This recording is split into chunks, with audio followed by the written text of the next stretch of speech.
Everyone, मैं advocate Poonam नागर target 4 IQ में आपका स्वागत करती हूँ। आज मैं आपको भारतीय दंड संहिता का परिचय बता रही हूँ। तो सबसे पहले प्राचीन काल से स्टार्ट करते हैं। प्राचीन काल में आपराधिक विधि में प्रक्रिया जो थी, आपराधिक विधि की प्रक्रिया वो हिंदू धर्म शास्त्रों के अनुसार संचालित की जाती थी।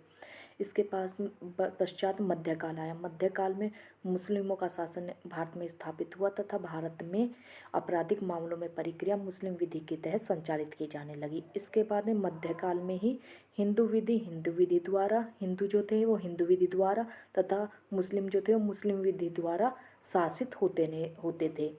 इसके बाद में भारत में अंग्रेजों का शासन स्थापित हुआ तथा चार्टर एक्ट 1833 में यह प्रावधान किया गया कि भारत के लिए एक विधि आयोग लाया जाए जो भारत में विधियों की समीक्षा करके रिपोर्ट देगा।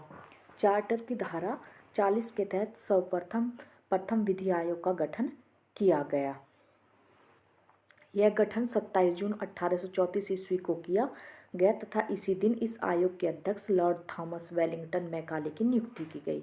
इसके बाद में 3 अन्य सदस्य की नियुक्ति गई जो चार्टर एक्ट 1833 की धारा 53 के तहत की गई, जिनके नाम थे, उन तीनों सदस्यों के नाम क्या क्या थे, मिलेट, एडिसन तथा मैकलियोड थे।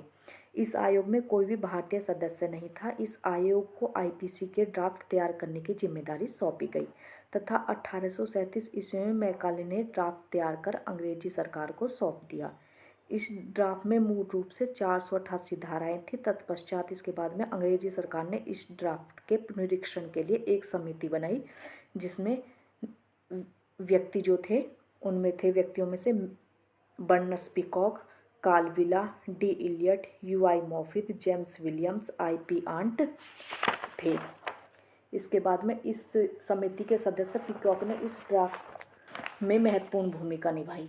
कुछ संशोधन करके तथा पुनरीक्षण के पश्चात 6 अक्टूबर 1860 को परीक्षण के पश्चात ड्राफ्ट को अंग्रेजी सरकार को सौंप दिया।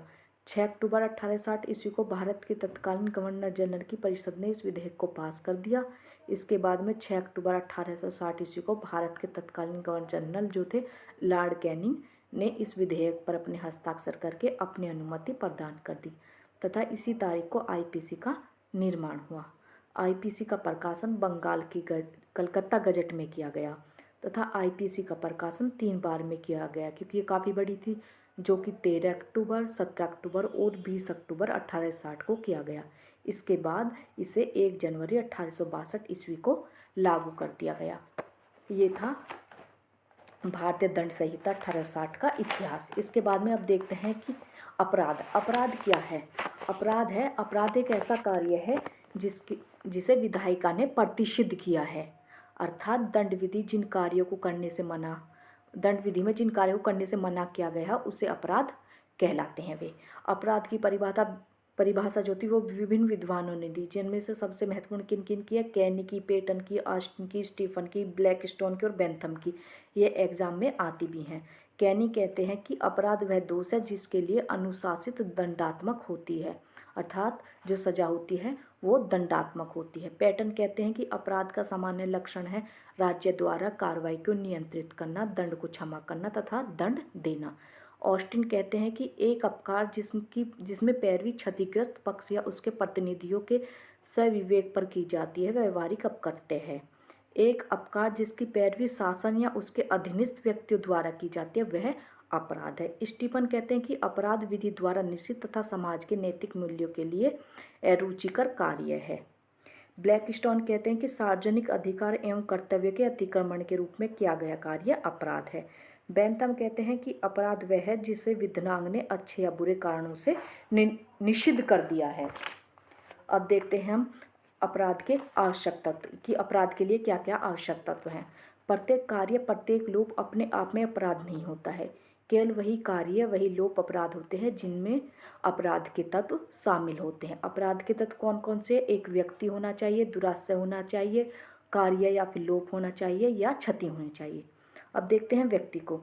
व्यक्ति ही एक ऐसी इकाई है जिसे किसी कार्य को करने के लिए विधि द्वारा बाध्य किया जा सकता है। व्यक्ति के अंतर्गत नैसर्गिक व्यक्ति तथा विधिक व्यक्ति भी शामिल है।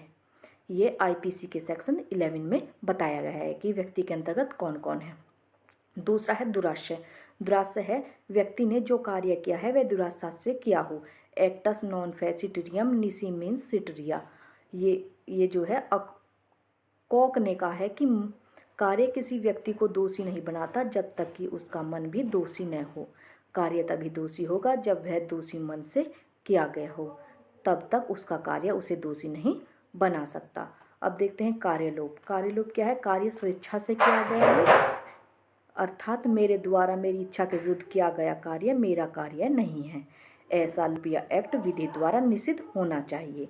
नेक्स्ट है क्षति। क्षति है व्यक्ति के द्वारा जो अपराध किया गया है उसे समाज को क्षति पहुंची हो। क्षति शरीर, संपत्ति, मन को या ख्याति को हो सकती है। ये आईपीसी की धारा 44 में बताया गया है। अब देखते हैं अपराध के चरण। अपराध के चरण क्या है? अपराध के 4 चरण हैं। आश्चर्य है, तैयारी है, प्रयत्न है और अपराध की पूर्णता है। आश्चर्य क्या है? आश्चर्य है किसी व्यक्ति को कोई कार्य करते समय मन में जो विचार उत्पन्न होते हैं आश्चर्य कहलाता है। आश्चर्य मन की एक अवस्था है। विचार अच्छे या बुरे दोनों प्रकार के होते हैं। यदि विचार बुरे हैं तो वह दुराश्चर्य कहलाते हैं। आश्चर्य दंडनीय नहीं है जब तक आश्चर्य के साथ दंडनीय कार्य नहीं किया गया हो, अर्थात आश्चर्य के साथ प्रत्यक्ष कार्य होना चाहिए। आश्चर्य किसी को दोषी नहीं ठहराता है। अब देखते हैं तैयारी। तैयारी अपराध का द्वितीय चरण है। अपराध को करने से पहले आवश्यक साधन या सामग्री इकट्ठा करना तैयारी कहलाता है। साधारणतः तैयारी दंडनीय नहीं है, लेकिन कुछ अवस्थाओं में तैयारी भी दंडनीय है, जो कि आईपीसी के सेक्शन 122, 126, 233, 234, 235 और 399 में बताई गई है। 122 जो है सेक्शन है वो भारत सरकार के विरुद्ध युद्ध करने की तैयारी बताता है।